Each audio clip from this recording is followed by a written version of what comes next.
Hello and welcome to a new episode of It's Not That Simple. Great to have you along. Today we're going to focus our attention on productivity. Of course, it's a cornerstone of economic prosperity, influencing everything from national growth to individual well-being. Now, according to the World Bank, productivity differences account for more than half of the disparities in GDP between countries. In the United States, labor productivity growth has averaged about 2.2% annually since World War II. However, recent trends have raised some concerns across the board. In the first quarter of 2025, U.S. non-farm business sector productivity decreased by nearly 1%. Similarly, the UK has experienced a decline in public sector productivity as well, dropping around 0.5% since 2023, falling below pre-pandemic levels and even 1997 rates. Now, these developments underscore the urgency of understanding and enhancing productivity, especially as we navigate right now the complexities of remote work, technological advancements, and shifting economic landscapes as well. So, our guest today is Dr. Nicholas Bloom, the William D. Eberly Professor of Economics at Stanford University, a leading voice in labor economics. Professor Bloom's research has significantly influenced our understanding of management practices, economic uncertainty, and the dynamic of remote work as well. Nick, fantastic to have you on It's Not That Simple. And productivity isn't that simple. So let's start by defining exactly what it is and what are its key drivers. Sure. So productivity basically is how much you get out for what you put in. So imagine this, you have a bar and you have somebody serving beers. And if they're serving 10 beers an hour, and you can make them serve 20 beers an hour, they've now become twice as productive. It's the same person, it's the same bar, the same beers, but they're serving twice as many. And at the economy level, we're really talking about how much we produce, which is often called GDP, or gross domestic product, per person. So to give you some kind of rough numbers, the Americans produce something like $70,000 a year per person. The British, where, my homeland, is more like 50. In Portugal, it would be more like 40. So they're pretty big differences across countries, and it affects us because it's what we can spend. Definitely. And we'll get into some of those differences in a little bit. How do economists accurately measure productivity, you would say, in modern workplaces? Well, measuring in workplaces is a lot harder than measuring it for the entire economy. So if you're talking about the US or Portugal or the UK, you can add up everything in the entire country. If you were talking about, a random company, let's think Procter & Gamble or Zoom or, Facebook, how are you going to do that? Let's just take Facebook. It's kind of hard. You'd say for Facebook, well, let's look at their revenues each year. Let's think how many employees Facebook has. Let's think maybe how much capital they have, like buildings, equipment. Maybe they have contractors that work for them. You can see it gets pretty complicated. So typically, we can do it in some settings like call centers. Call centers kind of easy. You have folks with headsets and you can measure the number of calls. If you're thinking of a bank or a tech firm, it's actually very complicated to measure productivity. Has our understanding of productivity changed a lot in the digital age? And how much is that evolving? So, yes, productivity, if you go back, there's a guy, Frederick Winslow Taylor, that wrote a book called Scientific Management back in 1911. And in it, he talked about productivity in coal shoveling yards. So, guys shoveling big piles of coal. And in that case, it's kind of easy to measure. You're like, how many, spadefuls of coal are you shoveling an hour? If you think of, the modern day Google programmer, it is a lot harder. I mean, what is, lines of code, but we know for programmers that you want actually a better code is typically with less lines. It's kind of like a book. If you can say the same amount and less lines, it's probably better. So often what you look at in firms like Google, maybe have you produced a new app or a new product, how many people, the size of the team, how many hours it took to produce that. But that's far from ideal. If you think, imagine you're using Google Maps, how can you compare the differences in the products? Because some are harder and easier to code. So measuring productivity is actually really hard in the digital age. Yeah, and when you talk about digital age, obviously that has brought in remote work, which was accelerated obviously by the COVID pandemic.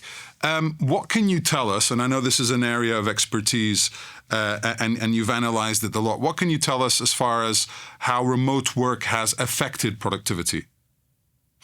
So interestingly, remote work, there's really three types of work. So type one is fully in person. So, you and me, we come in every single day. Let's say you work 5 days a week. You may come in Monday, Tuesday, Wednesday, Thursday, Friday. Who is that? Folks working in restaurants, in stores, manufacturing, nurses, a lot of doctors. There's a second group, which would be me, many of my students, many folks probably listening, that's called hybrid. So they'll come in, say, for 3 days a week, maybe Tuesday, Wednesday, Thursday, and they'll work from home Monday, Friday. And then there's a third group called fully remote. That's actually quite rare now, but they never go into the office. So who are those kind of people? They're actually often coders, some journalists, actually, people, writers, etc. What we see in the data is hybrid, which is often the most common, say, working from home Monday, Friday, has no effect on productivity. It's not better, but it's not really worse. And folks are always kind of a little surprised. And the reason is coming into the office is pretty good for mentoring, for building culture, and for being creative. So that's great. By the time you're in for 3 days a week, it's not obvious that days 4 and 5, Monday and Friday, are net useful. And you have to remember that days work from home are quieter and save on commute. So what we actually see is if you can work from home 2 days a week, it doesn't damage productivity at all. And there's an enormous upside for businesses, which is employees love it and they're less likely to quit. So if you're a company and you let your employees work from home Monday, Friday, what you generally see is productivity is kind of flat, but quits are down, and quits are really expensive for businesses. So it turns out to be pretty profitable. Does it come down to a cultural aspect of making these decisions of allowing employees to work from home 2 days a week if the data shows that there's no difference in it? So it comes down to culture. It comes down to what we're used to traditionally, historically. Yes, very much. So, there's a famous recent study that looked at companies that are forcing their employees in 5 days a week. And what you generally find is companies forcing employees back 5 days a week, have had very bad recent performance. So there's kind of, desperation of, oh my God, how can we fix this? Let's, look around. And B, it tends to be older male CEOs. So, I'm 52. I'll be like classic in this kind of group. It's normally men in their late 50s, 60s. And the explanation is, look, they're used to that. If I'm a 65-year-old CEO, I say, look, my career's been really successful. I've been in the office every day, all day, all week for the last 40 years. And I want you to come in too. And so, yes, I think there's a big cultural issue with it. If you look at, say, CEOs in their 30s and 40s, or female CEOs, they tend to be more moderate. And I actually think on this case, they tend to make better policy. What we see is they tend to go for hybrid, which reduces turnover and is actually profitable for companies. In the beginning of our chat, you talked about the difference between productivity in the States, in the UK, and in Portugal. And Portugal was lagging behind. It's lagging behind the EU levels as well. And that has a lot to do with the, scarcity of multinational companies, which pay higher wages, of course, lack of highly qualified managers many times, and lack of much needed capital to invest in innovation. Bearing this in mind, what can governments do to boost national productivity growth in a free market economy? So for Portugal, one of the things I've studied, and in fact I have data on Portugal, I have data on the UK, my homeland, the US, Greece, Spain, we have data on about 60 countries around the world, Brazil, Argentina, China, is management practices. And what you tend to see is American companies, technically I call it kick ass. American companies are extremely well run on average. They tend to be measuring everything. So they collect enormous amounts of data.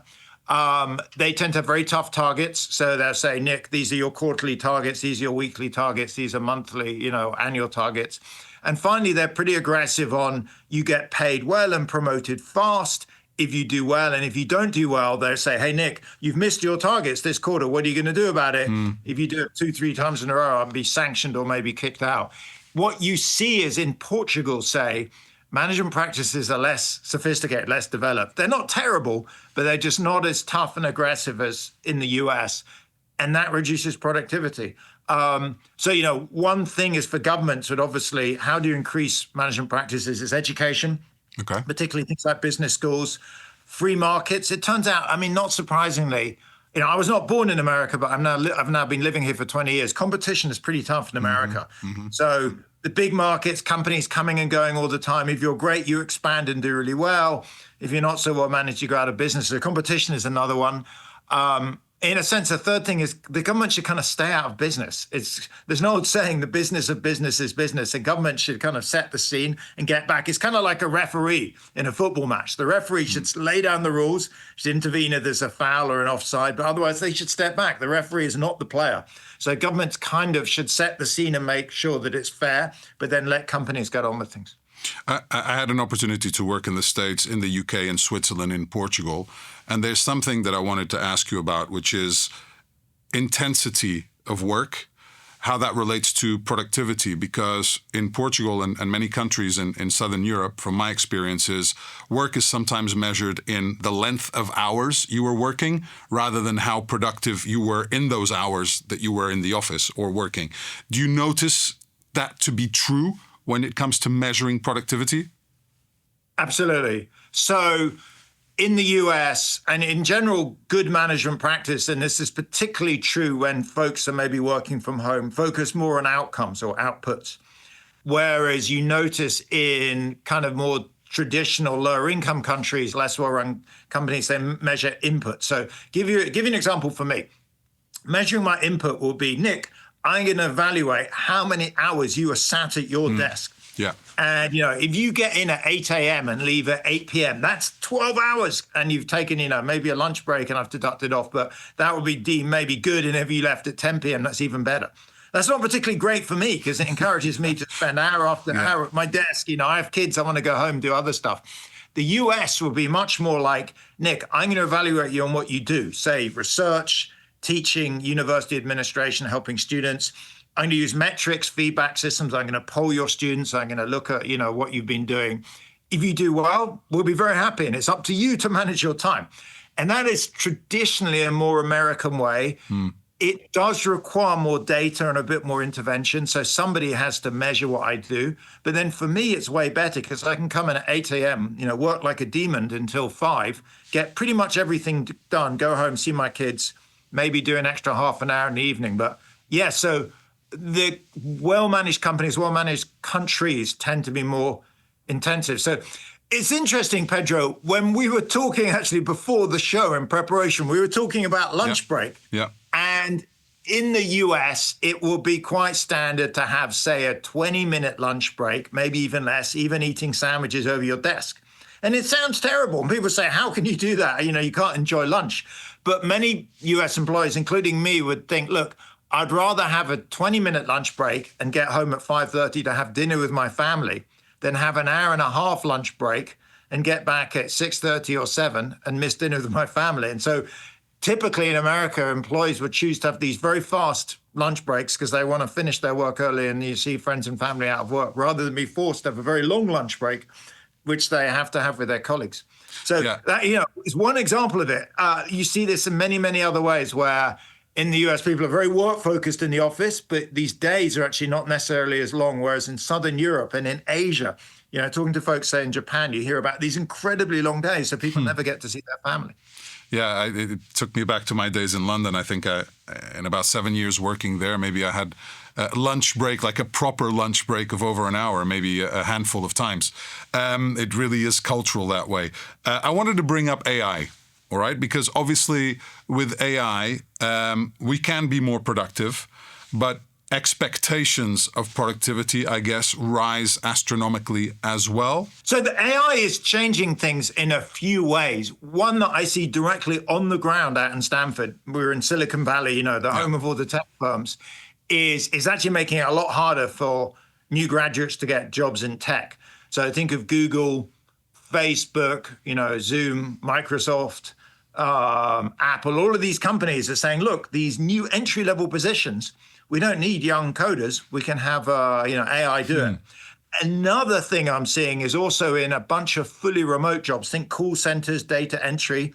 They're saying, look, if you don't need a physical person to do the job, we can replace that whole role with AI. Wow. So it is generating enormous churn.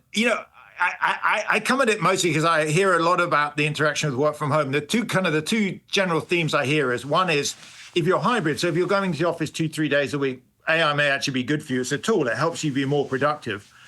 And secondly, it's funny, I was talking to a CEO the other day who was saying there's become a big issue about authenticity. So if I'm a fully remote worker and I never, Pedro, you and me never meet each other, you can never be entirely sure. Maybe now you can be sure, but in 3 to 5 years, whether I'm really AI. Whereas if we meet in person every so often, you're like, okay, Nick, he exists. He's a real person. It's a physical him. So I think as we move into the future, and there's more and more questions about what's AI and what's human, actually meeting in person is going to be particularly valuable.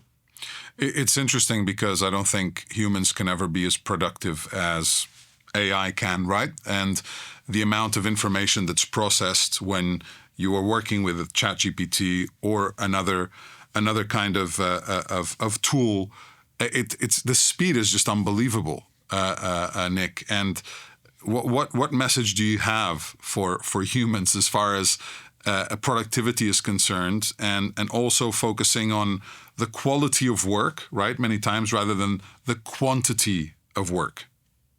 Yeah. So right now, we're in summer 2025. I'm not a huge user of AI for what I do. So I write papers, work with students, give presentations. I talk to the media a lot.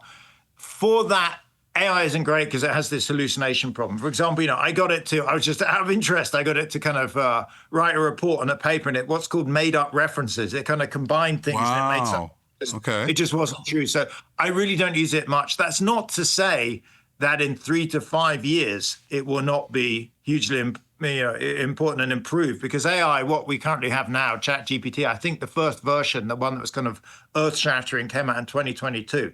So in a sense, we're 3 years into this modern revolution. So currently now, it is certainly slowing the hiring of new jobs into tech and in certain other areas. It's boosting others. I would say 5, certainly 10 years out, we're looking at the early 2030s. It's going to pretty much revolutionize everything. My kids are undergrads in US university, and they're very nervous about the effect of AI. My son keeps saying, look, I'm 20 now. What's going to happen, in 10, 15 years? What careers are going to entirely disappear? And it is true for parents and for folks in their, in their early 20s. It's kind of a stressful situation. No doubt about that. In your opinion, what can emerging markets learn from the most productive countries and regions on the planet? What's the benchmark? So probably the most productive large country in the world is probably still the US. Look, it's pretty much it is the richest large country in the world. There are small countries like Switzerland and Norway that, at times may be richer, but the US is really the benchmark. The US has got some things right, but definitely not everything. One thing is it has, big, very competitive markets. So competition is great. It's kind of like, I talk about sport. People often think the Premier League is the top football league in the world. Why? Because it's hugely competitive. It's, every year the top team is changing. There's just a ton of teams that are coming and going. If you're managing a team in the Premier League, you're like always looking over your shoulder, nervous who's catching up with you. And that's kind of like, the American market. So competition is good. Let there be entry and exit. Let the, be tough. You don't need to bail out big firms that are not managed well and, failing. The second, I think, is education. America does it well at the top end. We have amazing elite universities like Stanford and Harvard, but, it's less clear how good average education is. And third, I would say, honestly, small government. So, there's some things the government's really important for welfare, healthcare, et cetera, but it shouldn't get heavily into regulation. Government shouldn't really be telling businesses what to do. Most businesses, you just kind of let them get on with it. America's generally relatively good at that. Fourth, management practices. America has a tradition of kind of lauding good managers. If you look at some of the superstars in the US, they tend to be managers that have big business schools. Those are some of the key ingredients. If you get that stuff right, you kind of get the basics right. What you see is business takes off, and when business takes off, they make profits, they pay taxes, and we all get a benefit. We've talked about remote work. We've addressed AI.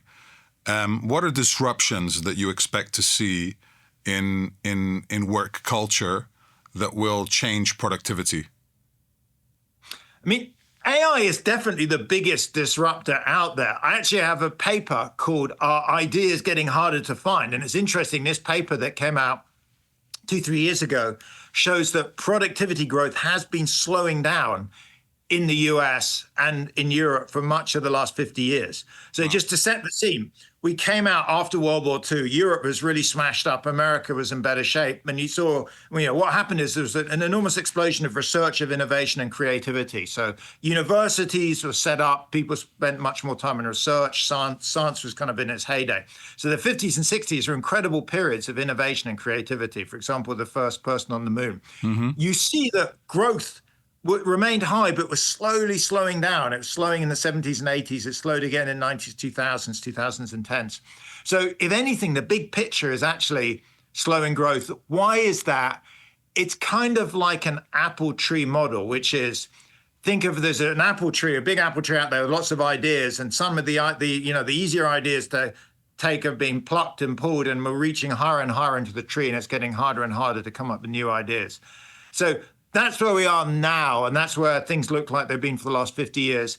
The future needn't be that way. So AI could change everything. So suddenly, we get 10 new trees because AI comes up with lots of ideas. But so AI is really the big disruptor. I don't see anything even close to it.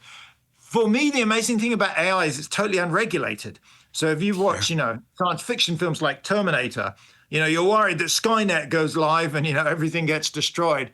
And you would think governments would get in there and try and regulate AI. It turns out it's just very hard to do that because private firms are competing. And even if, say, the Americans regulated their AI companies, the Chinese would get out there in front. And so now we have this kind of free-for-all. And, I am generally somewhat worried as to about where that will lead us in 10 to 20 years. But certainly AI is the big disruptor. I don't see anything even close to that.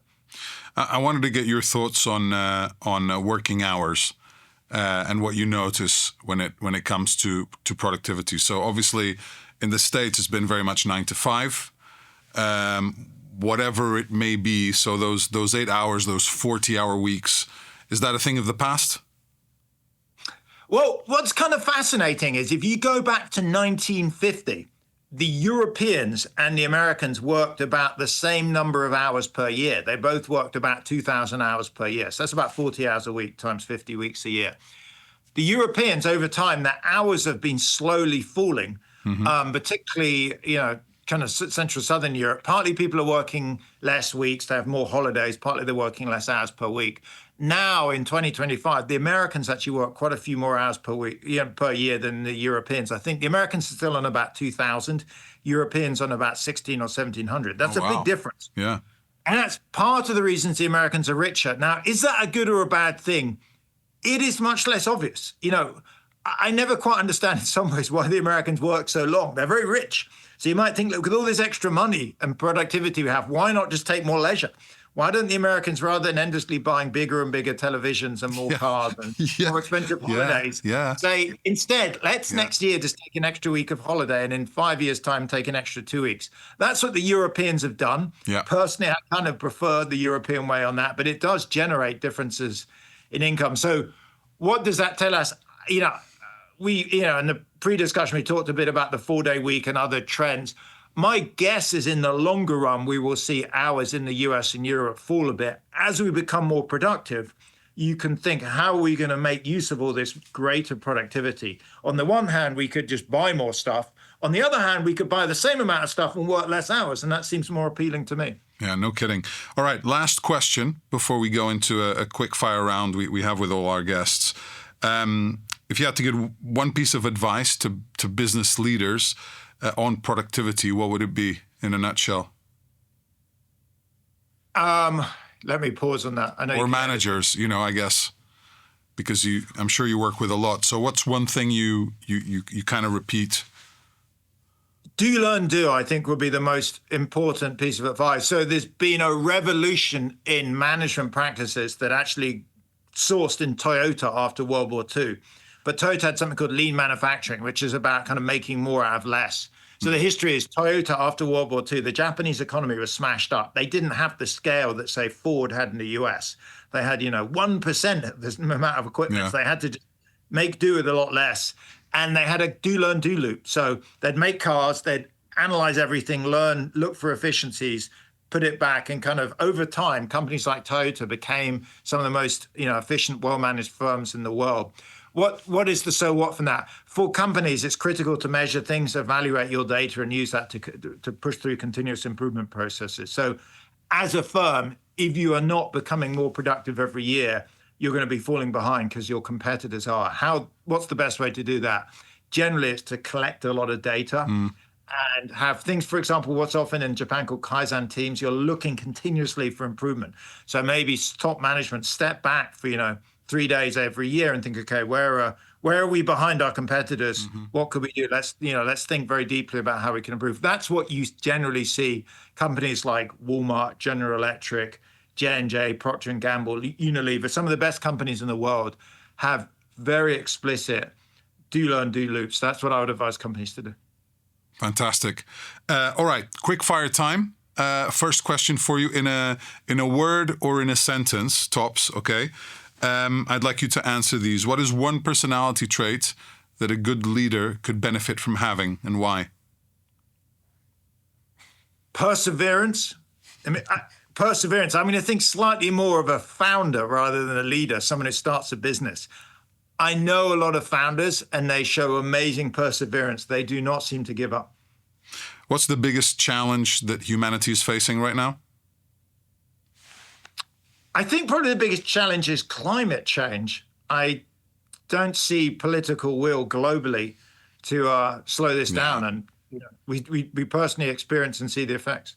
Yeah, and we talk about it a lot, but action's harder to take.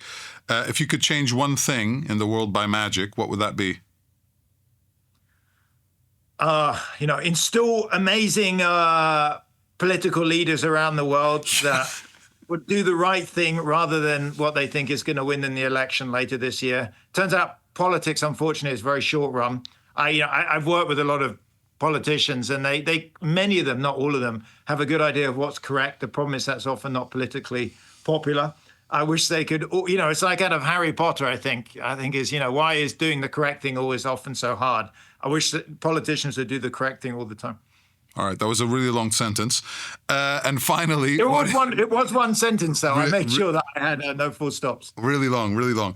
Finally, what's the most important learning of your life/career? Stick with the career that makes you happy. I've oddly had 2 different careers before this. I worked at McKinsey as a consultant. I worked in the UK government before becoming an academic. I like being an academic, and so if you enjoy a job, stick with that job.